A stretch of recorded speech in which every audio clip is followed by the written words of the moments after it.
네, 반갑습니다. 영상을 찍는 시간은 수요일 밤 10시 반을 향해 달려가고 있습니다. 오늘 시간이 늦어서 영상은 목요일 업로드 되기 때문에 시간차를 참고해 주시길 바랍니다. SP소프트를 분봉상 보시면 월요일 매매를 했고 화요일 매매를 했습니다. 워트는 화요일 매매를 했습니다. 제주은행은 매매를 하지 않았죠. 유니셈 수요일에 매매를 했고 DI 또한 수요일에 매매를 했습니다. 금나무 공부방의 회원님이자 구독자분께서 금나무님 오늘도 유니셈 좋은 정보 감사합니다. 혹시 오전에 알려주신 종목을 정리하실 때 어떤 식으로 공부하셔서 접근하시는지 가르쳐 주실 수 있을까요? 예를 들어 뉴스 찾는 사이트라든가 조건 검색식 활용한다든가 그런 방법을 열심히 공부해보고 싶습니다. 이런 질문을 주셨는데 비단 이분뿐만 아니라 종목을 어떻게 찾는지 어떻게 발굴하는지 그런 내용의 질문을 가장 많이 받고 자주 받습니다. 종목을 선별하는 꿀팁 제 개인 관점일 뿐 정답이 아니고 주식의 정답은 없습니다. 혹시나 자랑하냐 생각이 든다면 뒤로 가시면 되고 저는 매주 수요일 손실이든 수익이든 가감없이 공부방에 관점 공유를 드립니다. 주식 자랑을 정말 싫어하기 때문에 그런 부분은 생각 안 하셔도 될 것 같습니다. 이런 부분을 이해하신다면 시청하시면 좋을 것 같습니다. 제가 월요일에는 SP소프트라는 종목을 같이 공부를 했었고 화요일에는 워트와 제주은행, 수요일에는 DIT와 유니셈 이렇게 두 종목을 각각 공부를 했었는데 재료와 이런 종목들이 부각될 모멘텀을 같이 공부를 하면서 매매 전략을 이렇게 언급을 드리죠. 거창한 것은 없습니다. 세 가지 기본이 가장 중요합니다. 하락장 종목 선별하는 꿀팁은 하락장은 투자 심리가 악화되기 때문에 실적이 견조함을 넘어서서 상향하는 기업을 택해야 됩니다. 예를 들어서 컨센 추정치가 100억인데 그 100억 예상치보다 훨씬 더 증가되는 50%, 150억 또는 더블 200억으로 훨씬 뛰어넘어야 이런 종목에서 수급이 들어올 수 있습니다. 당연히 상승장에서도 좋겠지만 상승장에서는 대다수의 종목들이 상승을 하는 반면 하락장에서는 수급의 꼬임이 있고 수급의 이탈이 있기 때문에 이런 예상된 실적보다 더 넘어서는 그런 상향하는 기업의 추정치를 잘 확인을 할 필요가 있습니다. 상당히 중요한 것이고 두 번째, 신규주 또는 해지주, 풋 종목의 강세 가능성 이런 부분들은 다 알고 계신 내용이지만 그 중에서 재료가 좋고 차트가 가장 양호한 것을 선별해야 됩니다. 재료는 그 최신 트렌드에 맞다던가 아니면 최신 주요 섹터 중에 한 가지, 예를 들면 반도체라든가 유리기판이라든가 이런 종목 중에서 해지주가 있거나 신규주에 포함이 된다면 그런 종목은 상당히 수급이 들어올 가능성이 높아집니다. 세 번째, 하락장에 죽지 않고 버티거나 오히려 상승한 종목 이런 부분은 꼭 알아두셔야 됩니다. 당연하지만 아주 중요한 기본적인 사항이기 때문에 이런 걸 캐치하는 것이 관건이겠죠. 그러면 하나씩 보겠습니다. SP소프트는 어디에 해당이 되겠습니까? 여기서 바로 여기죠. 신규주이고 이번에도 해당이 되고 그 중에서 재료가 좋은 MS, 마이크로소프트와 연관이 있는 신규주이기 때문에 최신 재료와도 속한 것이라고 볼 수가 있습니다. 3번, 하락장에 죽지 않고 버티거나 오히려 상승하고 있는 종목.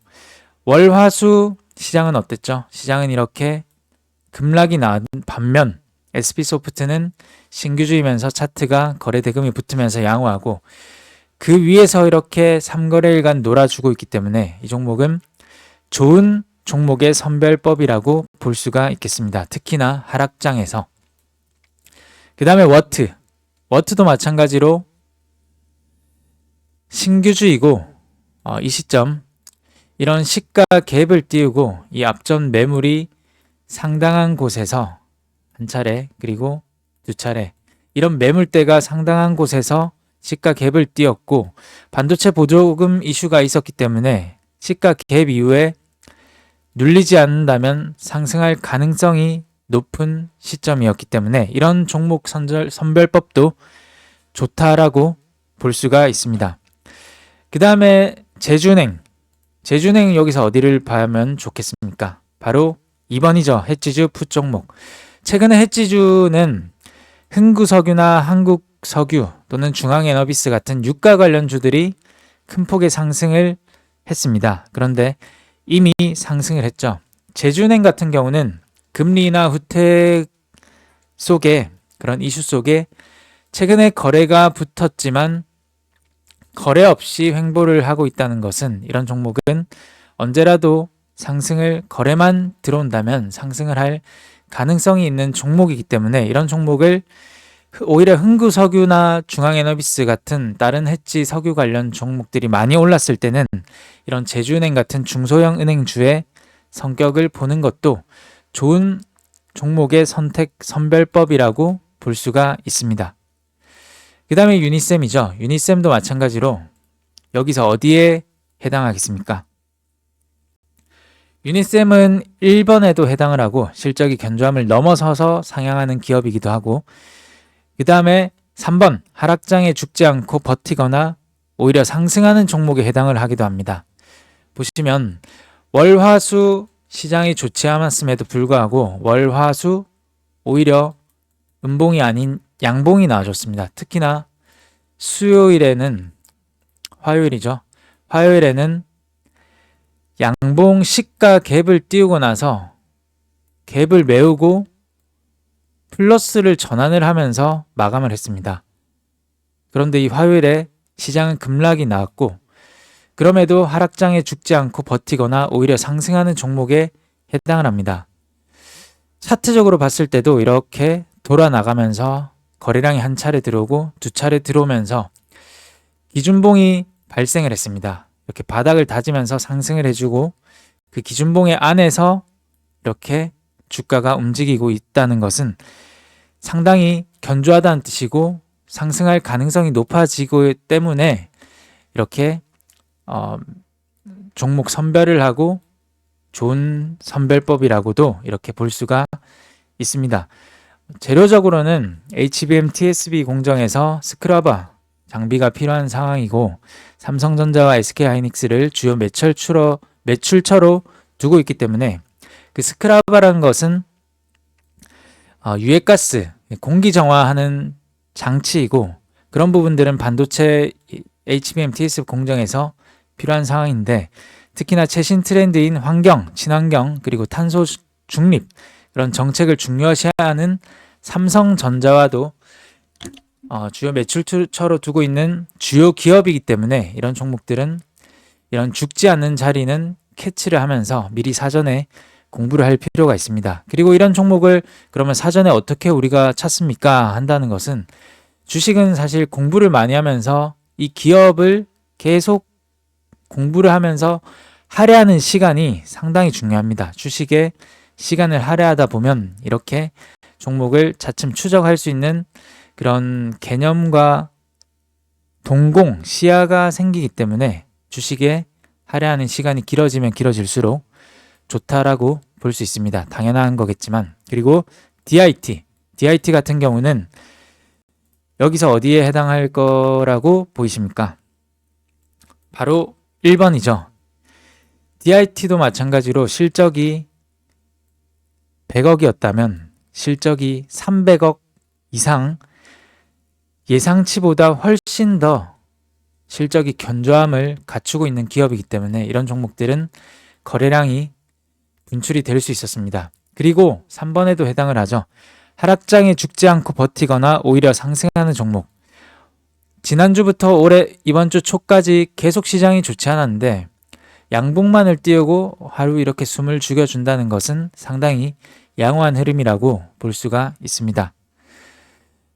그런 흐름에서 분봉을 보면 매수를 이렇게 할 수가 있는데 매수를 하는 이유는 이 거래량입니다. 5분봉이든 3분봉이든 1분봉이든 없던 거래가 완전히 급증을 하면서 상승을 하고 한다는 것은 시가부터 전일 종가까지 분할 매수를 생각을 하고 매매를 해볼 수도 있습니다.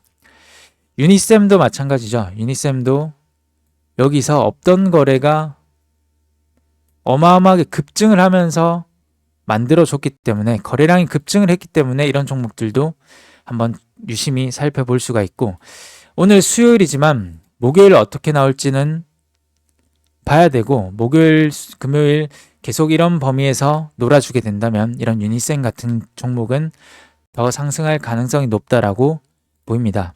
제주은행은 패스를 하고, 워트 같은 경우도 마찬가지로 바로 분차트상 이 거래량이 있죠. 제가 매매를 했을 때는 이런 곳입니다.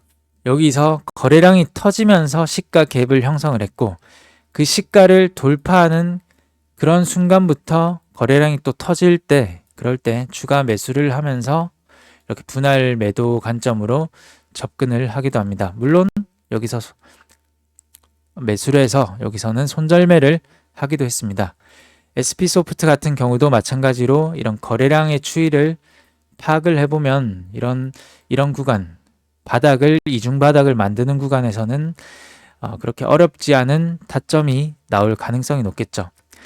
그래서 거창한 것은 없지만 이렇게 세 가지 기본이 중요한데, 한 번 더 다시 종합을 해보면, 특히나 하락장에서 종목 선별을 하는 팁은 실적이 100억인데 예상치 100억보다 훨씬 더 뛰어넘는 그런 추정치의 흐름이 나온다면 갈 곳 없는 돈들은 이런 실적의 견조함으로 들어올 가능성이 높고 수급의 꼬임을 반할 가능성이 높다, 이렇게 생각하시면 좋겠습니다. 그리고 신규주와 해지주 이런 종목들의 강세 가능성이 높은데, 해지주 중에서도 최근에 많이 오르지 않은 종목은 어떤 것이 있는지 살펴봐야 되고, 그런 부분이 재료와 접목이 되는지, 신규주도 마찬가지로 무조건 신규주라고 해서 사는 게 아니고, 이 하락장에 죽지 않고 버티거나 재료가 좋고 재료가 또 중복이 되는 그런 종목들을 보시면 좋을 것 같습니다. 특히나 버티거나 오히려 상승하는 종목, 그런 종목, 이런 종목을 선별하는 과정이 필요할 것 같습니다.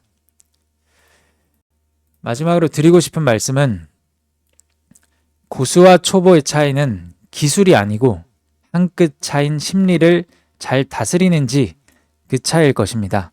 어려운 시간이지만 이런 구간이 지나면 또 상승 추세는 자연스럽게 나옵니다. 주식은 등락을 이렇게 거치면서 움직이는 습성이 있기 때문이죠. 장 마감 될 때를 끝으로 주식 스트레스는 끝내시고 집에까지 감정을 가져가지 않으셨으면 좋겠습니다. 나도 우울하고 같이 있는 보는 가족들도 우울합니다. 잘 이겨내시길 같이 희망하겠습니다. 감사합니다.